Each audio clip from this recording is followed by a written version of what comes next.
Paper 7, Literatures of India, Part 2, Session number 56, Session title Novel of Protest, Revolt, and Rejection.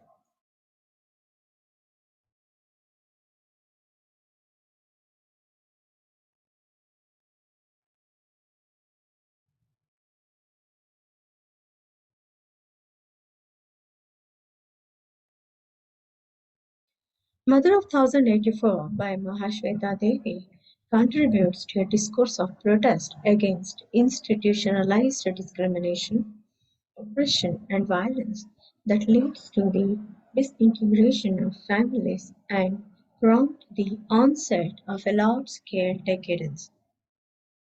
Protest manifests as much in involuntary and predictable alienated outsider status of the female protagonist as in the metaphorical outlining of minimal spaces between the two worlds, neither of which she can inhabit. Likewise explicit is a questioning and destabilizing of socially sacrosanct institutions like marriage, family, and the state, and market driven patriarchal ideologies hegemonized for the benefit of the ruling class.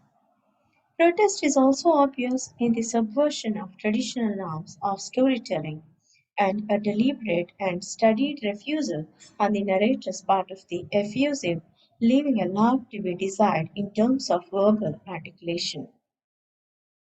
Deliberately cryptic and resorting to nonverbal elements and motives that define the structure of the narrative, like the simultaneous existence of different words, polyphonic accounts of the truth, offering multiple perspectives, and persistent presence of the motive of pain as it suggests the inadequacy of language powered by patriarchy to convey the poignancy and pathos of the situation, further accentuate the tone of dissent.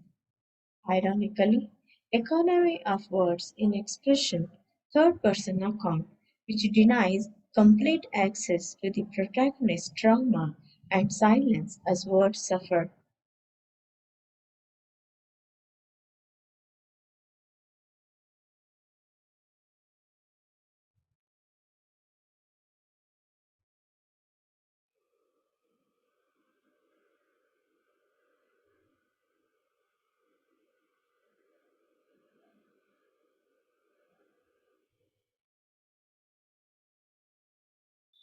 Mahashweta Devi, who dedicated a lifetime to articulate the concerns and grievances of the oppressed, the socially excluded, and the culturally marginalized.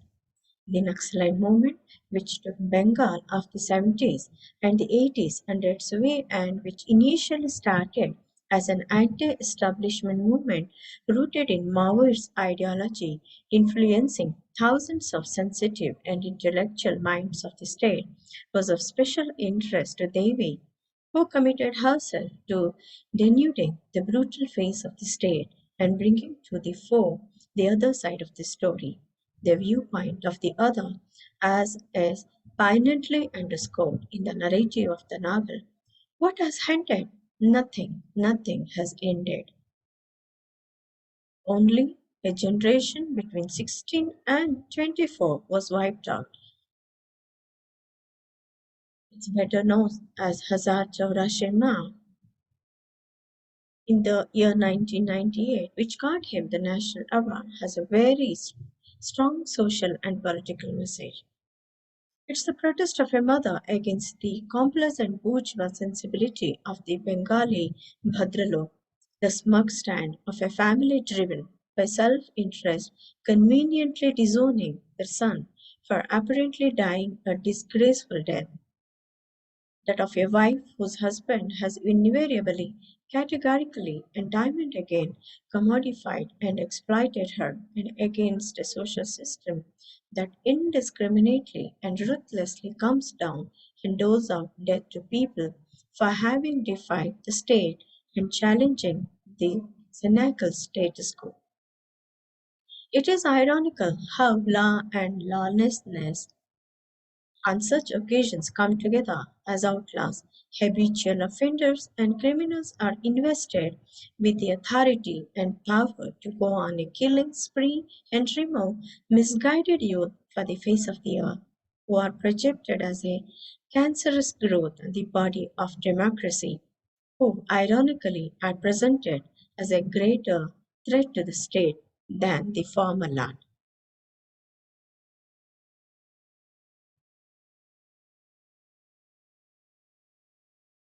The state forces people to act and go on as if everything is normal.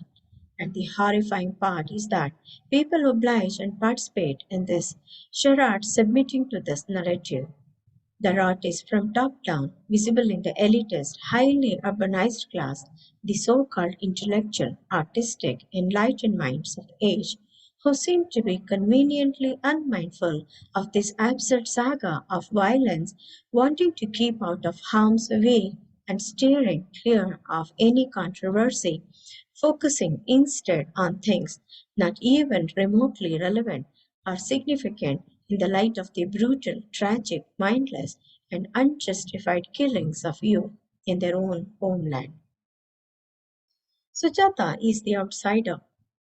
Sujata, the protagonist of the novel, and the mother of Prati, who is reduced to a number and becomes 1084, indicating the death count in a state sponsored massacre, rejects the ideologies propagated by the state, endorsed by the likes of her husband, and inherited and internalized by all her children, with the sole exception of Brati, and in turn faces rejection from them. Sujata exists as an obligatory token and trophy wife of a rich and successful businessman. In this highly hierarchized family, Dibyanath, the husband, enjoys all the privileges, calls all the shots, and even decides when and how many times he ought to impregnate his wife, reducing her to a functional existence of being just a productive machine. Bringing up the children, too, is solely his wife's responsibility, as he's meant for better things than be being dragged into the messy affair of parenting again and again. He makes sure that she is in good health and physically fit to produce yet another offspring.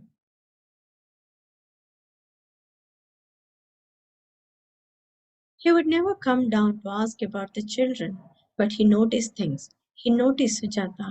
He had to be sure that Sujata was fit enough to bear a child again.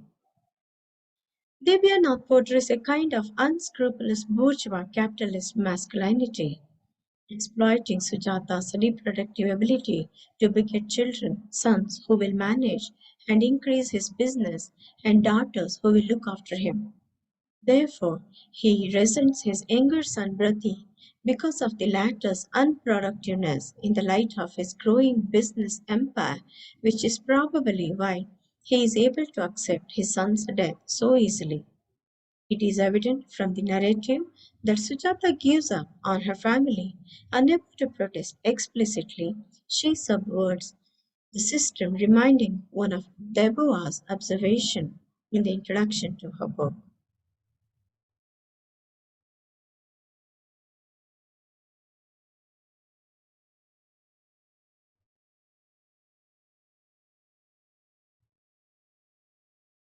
The term masculine and feminine are used symmetrically only as a matter of form, as in legal papers. In actuality, the relation of the two sexes is not quite like that of two elected poles, for man represents both the positive and the neutral, whereas women represents only the negative, defined by limiting criteria without reciprocity. Says Simone de Beauvoir. The principle of abstinence and relinquishment becomes the mainstay of Sujata's life. She gives up her conjugal relation with her husband when he forces her yet again to have another child. Sujata never claims the central position of taking up domestic responsibilities and running the household as the hegemonic institution of the urbanized patriarchal family. conditioned by market economy demands. Divyanathan never realizes that he has ceased to exist for Sujata, who has rejected him after Brati's death. He lay in a bed next to Sujata's, but he never knew that he did not exist for Sujata from that day. This is Sujata's protest, her resistance, her mute revolt. The ironic absurdity of Sujata's situation is, however, underscored and her marginalized state highlighted with those like Somu's family and Nandini, who have seen, experienced, and endured as much as she has, rejected and resent her, regarding her as vastly more fortunate and privileged than their lot. Assessing her situation and the perks of being an upper middle class working woman married to a rich man. They see Sujata as someone who can never understand their situation or the cause for which young man like Prati died. This ironically makes Sujata more alienated and deprived of a voice as compared to them, and also resonates with Greer's observations on the impact of a capitalist society on women. The sudden death of communalism catapulted poor women the world over into consumer society where there is no protection. Millions of women saw the bottom fall out of their world. They had freedom to speak, but no voice.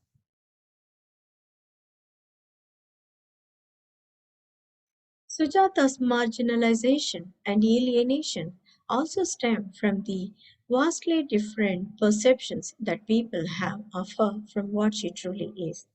Sujata's daughter Tuli accuses her of her having turned the house into a tomb after Brati's death and forcing the other members of the family to feel guilt-ridden and awkward.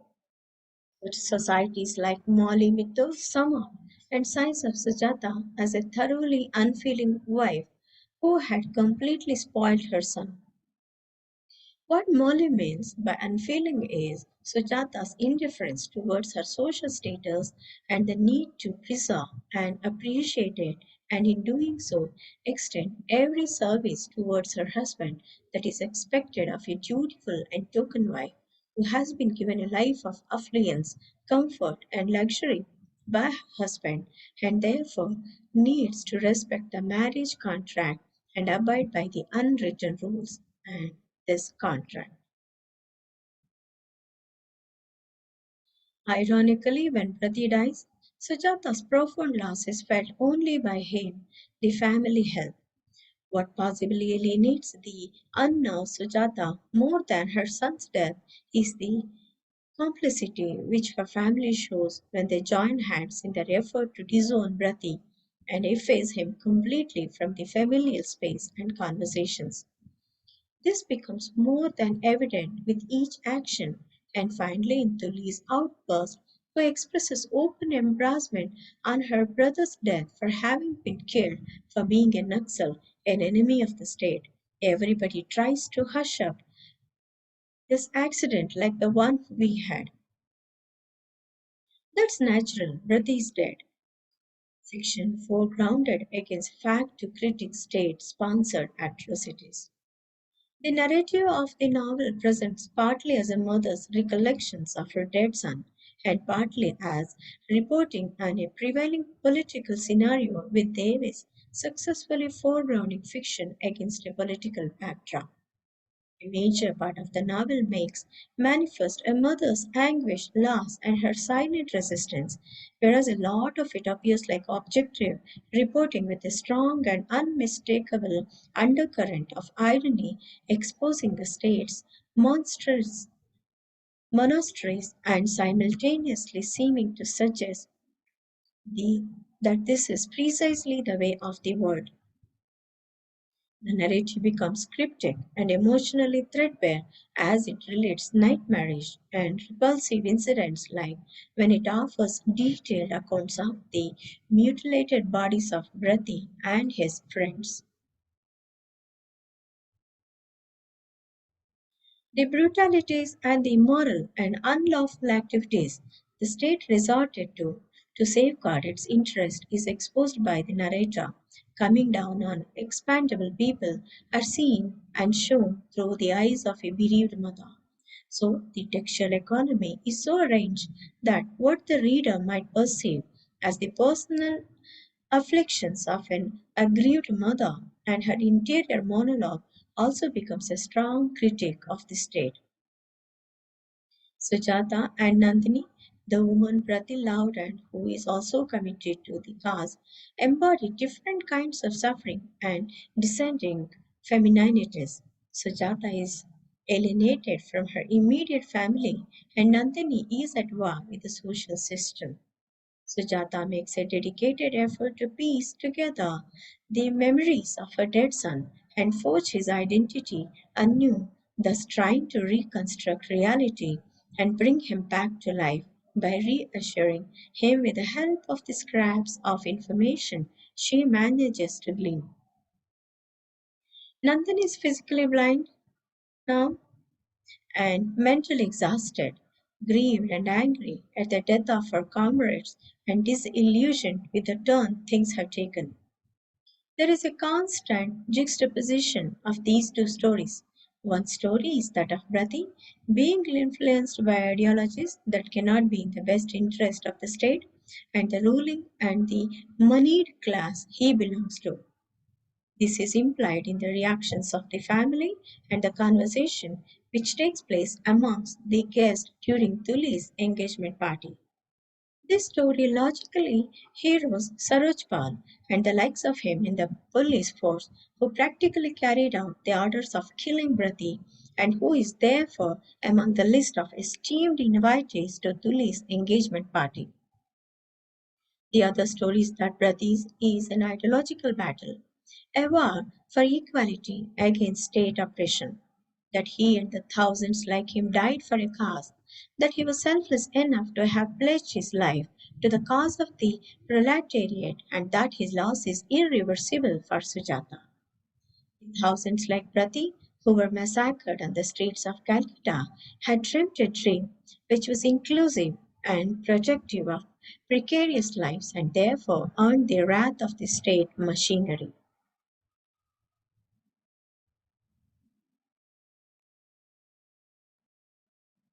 Sujata's years of silent protest and mute resistance culminate structurally into one heart wrenching cry when she finally collapses, giving in her to pain and her loss and rejecting the world of power driven, indifferent puppets of the state.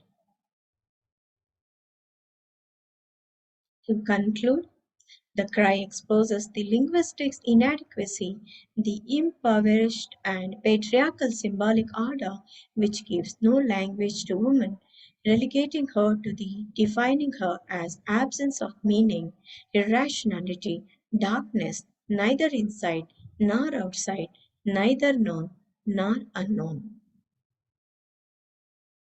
Thank you.